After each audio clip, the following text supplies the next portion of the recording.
سلام، سیما هستم و اینجا کانال سی چاکلته. توی این ویدیو قراره یه سری از نکاتی که برای ساخت شکلات حالا توی ویدیوهای مختلف من جدا جدا براتون گفتم رو جمع‌بندی کنم و یک جا بهتون بگم.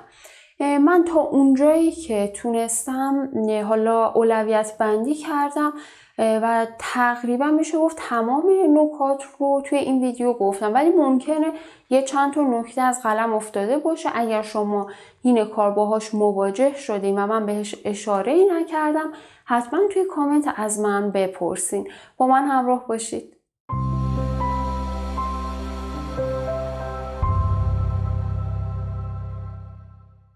ببینید، برای شروع کار بهتره که کره کاکائو و یا روغن اگر توی رسیپیتون هست با اینها شروع کنید. یعنی کره کاکائوتون رو ذوب کنید، بریزید داخل ملانژر، و یا اینکه اگر روغن مایع دارین توی اسپرت ها اون رو به دستگاه اضافه کنید.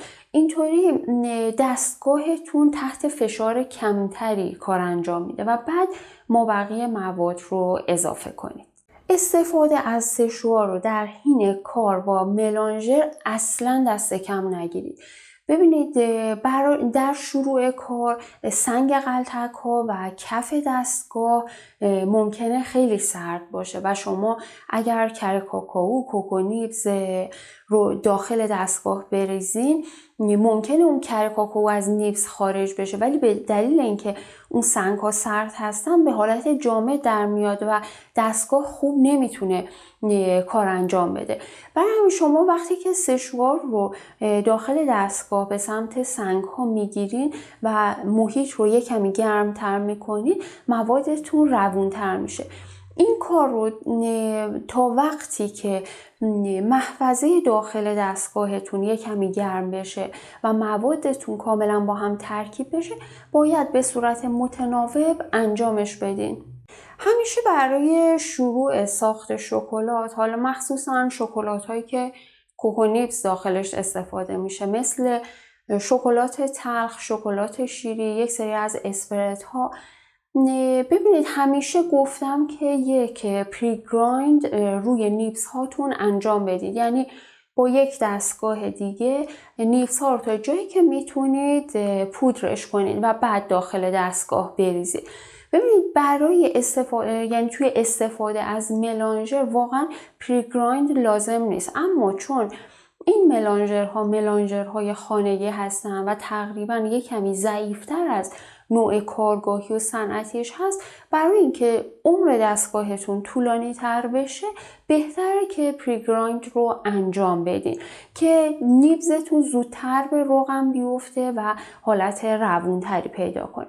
حالا اگر وسیله‌ای در دسترس نداشته باشین که بخواین نیبزتون رو آسیاب کنید، بهتره که حدود 30 ثانیه نهایتاً 3 بار داخل مایکروویو بذارید تا نیبزتون یک کمی گرم بشه. ببینید قرار نیست نیبز داغ بشه، چون اگر نیبزتون داغ بشه اون فرایند روستینگ دوباره تکرار میشه توی نیبز و ممکنه نیبزتون اوور روست بشه و طعم و عطرش کاملا تغییر کنه. خب موضوع پیچ بالای دستگاه هستش. وقتی که دارین کارتون رو شروع میکنید تا نیمه پیچ رو سفت کنید، کامل سفتش نکنید. اینطوری در واقع فاصله غلتک ها با سنگ زیر دستگاه بیشتر هست و دستگاه راحت تر ترکیب کردن رو انجام میده بدون اینکه فشار زیادی روش باشه. بعد از اینکه تمام مواد رو اضافه کردین، پیچ بالای دستگاه رو محکم کنید و ترجیحاً درب دستگاه رو حدود نیم ساعت تا 1 ساعت ببندید. بعد از اون تایمی که گذشت درب دستگاه رو باز بذارید تا انتهای مراحل دستگاه با درب باز کار انجام بده. مدت زمانی که لازمه مواد داخل دستگاهتون بمونه تا به یک بافت نرم و لطیف برسه بستگی به میزان موادی داره که داخل دستگاهتون. ببینید اگر جمع کل مواد اولیه‌تون نیم کیلو بود، اگر به اون مواد، به اون ترکیب 24 ساعت زمان بدید که داخل دستگاه بمونه، کاملا به اون بافت مورد نظر میرسید. اما اگر بیشتر از نیم کیلو بود، حتما باید حداقل 48 ساعت بهش زمان بدید.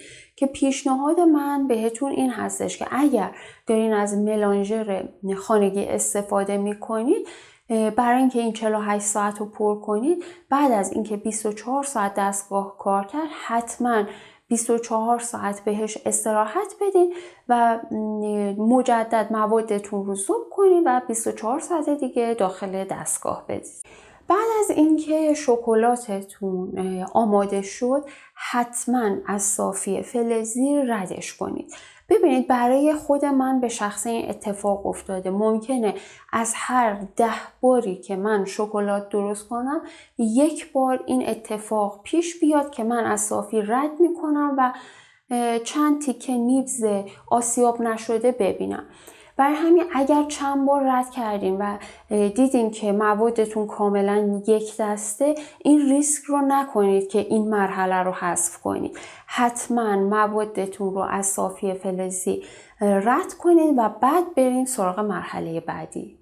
اگر دونه کاکائویی که دارین استفاده میکنین عطر و طعم خیلی قوی یا تند و تیزی داره، حتما مرحله ایجینگ رو براش انجام بدید. یعنی بعد از اینکه موادتون رو از صافی فلزی رد کردین، به صورت تمپر نشده توی یک ظرف کاملا دربسته اون رو بذارین بمونه که زمانهای متفاوتی ممکنه باید بهش این فرصت رو بدین تا عطر و طعمش به تعادل برسه. من یک ویدیو جداگانه برای ایجینگ داخل کانال دارم، لینکش رو داخل دسکریپشن میذارم. اگر دوست داشتین جزئیات بیشتری بدونین، حتما اون ویدیو رو تماشا کنید. یه نکته ای که وقتی خودتون شکلات رو درست میکنین و بعد میخواین باهاش کار کنین، ممکنه باهاش مواجه بشین، این هستش که وقتی که تمپر کردن ها تعدادش زیاد میشه، یعنی شما تمپر میکنین، قالبگیری میکنین و یک مقدار از شکلاتتون میمونه و دوباره اون رو تمپر میکنید، ممکنه این حالت براتون پیش بیاد که شکلاتتون دونون بشه. این حالت وقتی که خودتون شکلات رو درست میکنین و داخلش لستین نمیریزین، بیشتر این اتفاق میفته، یعنی زودتر این اتفاق میفته. در واقع این اتفاق بیشتر توی شکلات‌های شیری و شکلات‌های سفید قابل مشاهده هستش. برای همین خیلی با ملایمت بیشتری باید با شکلاتتون رفتار کنید. یعنی موقع ذوب کردن توی فاصله زمانی‌های خیلی کوتاه‌تری باید بهش گرما بدین. یعنی وقتی داخل مایکروویو میذارین، تایمش رو به حداقل برسونید و تون اون رو هم بزنید و اگر این تایم طولانی بشه، خیلی زود شکلات شما حالت دوندون پیدا میکنه. خب حالا یه مروری کنیم برای مراحل اضافه کردن مواد اولیه برای تولید شکلات تلخ، شکلات شیری و شکلات سفید. ببینید برای شکلات تلخ ما اول کره کاکائو رو اضافه میکنیم، بعد کوکو نیبز و در مرحله آخر شیرین کننده.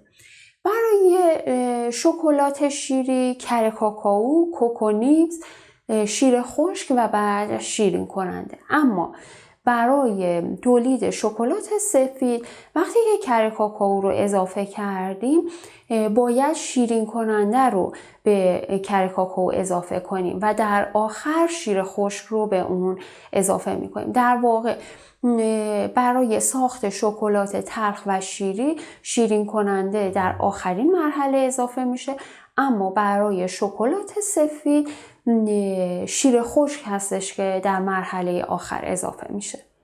ممنونم که تا انتهای ویدیو همراه هم بودین. اگر ویدیو رو دوست داشتین حتما لایک کنید و اگر شما تجربه متفاوتی داشتین یا تجربه جدیدی داشتین در ساخت شکلات، حتما توی کامنت با من شیر کنید.